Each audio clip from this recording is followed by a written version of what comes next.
தற்போதைய அண்மை செய்தியை பார்த்துக் கொண்டிருக்கிறோம். மூன்றாவது முறையாக நரேந்திர மோடி பிரதமராக பொறுப்பேற்க உள்ள நிலையில் மத்திய அமைச்சரவையில் பாரதிய ஜனதா கட்சியின் மாநில தலைவர் அண்ணாமலை நியமிக்கப்படுவதாக இருந்த செய்தியை அவரே மறுத்திருக்கிறார். நியூஸ் 18 தொலைக்காட்சிக்கு அவர் அளித்த பிரத்யேக பேட்டியின் மூலமாக இந்த மறுப்பை தெரிவித்திருக்கிறார்.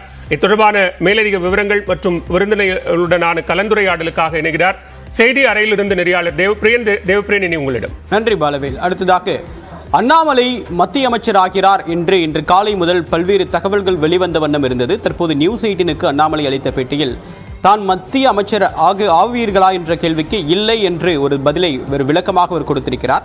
இந்த பதில் என்பது அண்ணாமலை மத்திய அமைச்சர் ஆவதற்கான வாய்ப்பில்லை என்று தற்போது உறுதியாக தெரிகிறது.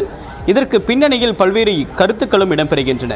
மத்திய அமைச்சர் பதவி வழங்குவதற்கு பாஜக அரசு முன்வந்ததா, அதனை அண்ணாமலை ஏற்றுக்கொள்ள மறுத்தாரா என்ற ஒரு கேள்வி இருக்கிறது. இல்லை, தொடக்கத்திலிருந்தே அண்ணாமலைக்கு மத்திய அமைச்சர் பதவி வழங்குவதற்கு பாஜக தலைமை தயாராக இல்லை அல்லது தற்போதைக்கு வேண்டாம் என்று யோசித்தார்களா என்ற ஒரு கேள்வியும் இருக்கிறது. இதற்கு முன் யோசனையாக சில வெவ்வேறு காலங்களில் நாம் ஒப்பிட்டு பார்க்க வேண்டும். ஒன்று, இந்த மக்களவை தேர்தல் அறிவிக்கப்பட்ட உடனடியாக தான் தேர்தலில் போட்டியிடப் போவதில்லை என்று அண்ணாமலை ஒரு விளக்கத்தை கொடுத்திருந்தார். ஆனால் தேர்தல் தேதி அறிவிக்கப்பட்ட பிறகு அவருடைய பெயர் வேட்பாளர் பட்டியலில் பாஜக தலைமை வெளியிட்டது. தனக்கு விருப்பம் இல்லாவிட்டால் என்றாலும் கூட தலைமையுடைய உத்தரவை இணைந்து அதனை ஏற்றுக்கொண்டு தான் தேர்தலில் போட்டியிடுவதாக அவர் தெரிவித்திருந்தார். டெல்லி பாலிடிக்ஸில் தனக்கு பெரிய அளவுக்கு ஆர்வம் இல்லை, மாநில ரீதியான அரசியலில் தான் கவனம் செலுத்த விரும்புவதாக அவருடைய தனிப்பட்ட கருத்தாக வெவ்வேறு தருணங்களில் நியூஸ் 18க்கு அளித்த பல்வேறு பேட்டிகளில் அவர் கூறியிருக்கிறார். இந்த நிலையில் மத்திய அமைச்சர் பொறுப்பு அவருக்கு வழங்கப்பட முற்பட்டார்களா அல்லது அவர் ஏற்றுக்கொள்ள மறுத்தாரா என்பது இருக்கக்கூடிய பிரதானமான கேள்வி. இதை இன்னும் டீகோட் பண்ணி பார்க்கணும் அப்படின்னா, தமிழ்நாட்டில் இருக்கக்கூடிய பாஜக தலைமை பொறுப்பை விட்டுத்தர அண்ணாமலை தயாராக இல்லையா அப்படின்ற ஒரு கேள்வியும் இதில் மேலோங்கி நிற்குது.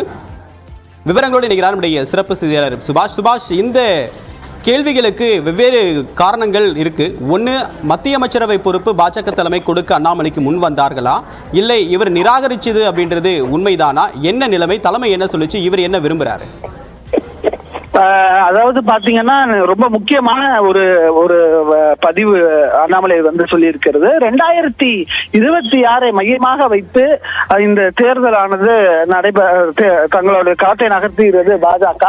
அந்த வகையில் தான் அண்ணாமலையின் கருத்தாக அந்த கருத்து இருக்கிறது. தேவப்பிரியன், தமிழகத்தை பொறுத்தவரை மிக முக்கியமாக இந்த தேர்தல், நடந்த நாடாளுமன்ற தேர்தலில் பாஜக அது தலைமையில் ஒரு கூட்டணி அமைத்து, அதிமுக கூட்டணியில் இருந்து வெளிவந்த பிறகு அவர்கள் தலைமையில் ஒரு கூட்டணி அமைத்து இந்த தேர்தலை சந்தித்தார்கள். அதில் பாஜக ஒரு 11% வாக்கு சதவீதமாக பெற்றிருக்கிறது.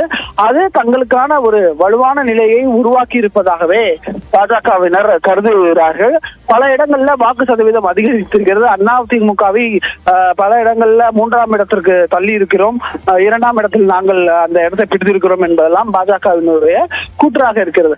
ஆகையால் இந்த தேர்தலை பொறுத்தவரை அவர்களுக்கான ஒரு கட்டமைப்பை மிக ஆழமாக தந்திருக்கிறது இந்த தேர்தல் என்பதை பாஜகவினர் உணர்கிறார்கள். அதை மையப்படுத்தி அண்ணாமலை தொடர்ச்சியாக 2026 அவர் தலைமையில், அதாவது பாஜக தலைமையில் தமிழகத்தில் ஒரு கூட்டணி அமைத்து தேர்தலை சந்திக்கலாம்.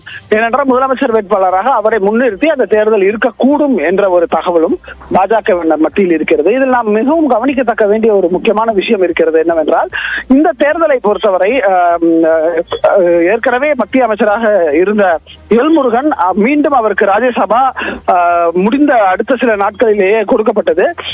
அந்த கொடுக்கப்பட்ட தருவாயில் 6 வருடங்களுக்கு அவருக்காக இருக்கிறது. இருந்த போதிலும் அவர் நீலகிரியில் போட்டியிட்டார். நீங்கள் கூட அங்க சென்று அவர்களிடம் கேட்டீங்க, எதுக்கு உங்களுக்கு ராஜ்யசபா இருக்கும்போது இங்க போட்டியிடுறீங்கன்னா, தொடர்ச்சியா நான் வேலை பார்த்து வந்து கொண்டிருக்கிறேன், அதனால் தலைமை எனக்கு இந்த வாய்ப்பையும் கொடுத்திருக்கிறது என்றது கூட அவர் சொல்லியிருந்தார் உங்களுடைய பேட்டியில் கூட. அப்படி இருக்கக்கூடிய சூழ்நிலையில் அவர் அங்கு தோல்வி அவருக்கான வாய்ப்பு திறந்தே இருக்கிறது என்பது உறுதியாக இருந்தது. அதன் அடிப்படையில் பிரதமரின் தேநீர் விருந்தில் எல்முருகனும் பங்கேற்றிருக்கிறார் என்பது முக்கியமாக பார்க்கப்படுகிறது. எந்தெந்த அமைச்சருக்கு எந்தெந்த இலாக்கா, ஏன்னா போன டெனவர்ல எல்முருகன் மத்திய இணை அமைச்சராக இருந்தார். 3-4 டிபார்ட்மெண்ட் அவர் கீழே இருந்தது. பிஷரிஸ், இன்ஃபர்மேஷன் பிராட்காஸ்டிங், அதே போல அனிமல் ஹஸ்பண்டரி என்ற 3 துறையோடைய இணை அமைச்சராக இருந்தாரு. இப்போ அவருக்கு என்ன அமைச்சகம் கொடுக்க போகிறாங்க அப்படின்றதையும் மிக முக்கியமாக பார்க்க வேண்டியது இருக்கிறது தேவபிரியன். தமிழகத்தை பொறுத்தவரை அதன் பிரதிநிதித்துவமாக எல் முருகனும் நிர்மலா சீதாராமனும் இருப்பார்கள். ஏன்னா இருவருமே தமிழ் தெரிந்தவர்கள். ஜெய்சங்கரும் நம்ம எடுத்துக்கலாம்.